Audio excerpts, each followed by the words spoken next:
तुझे तुझसे गलती रे भाई।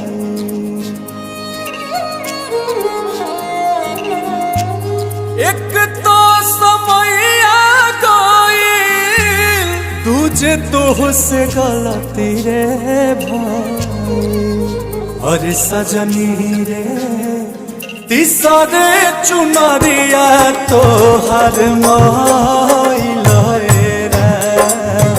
और सजनी रे तीसरे चुनरिया तो हर माइल रे।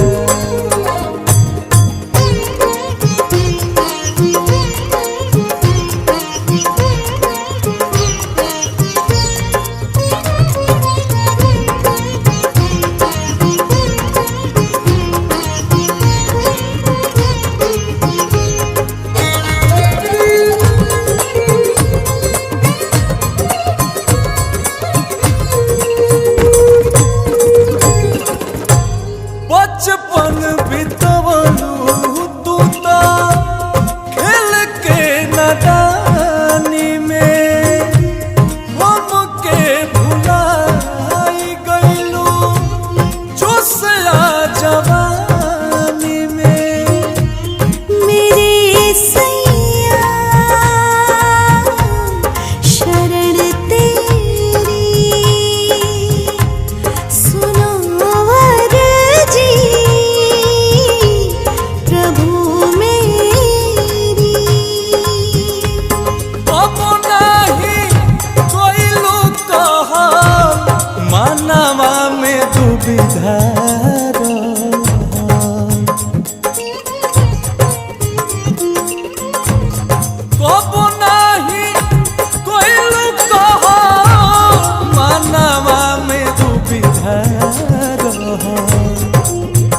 अरे सजनी रे काम नहीं आई गुणवा भाई लाए।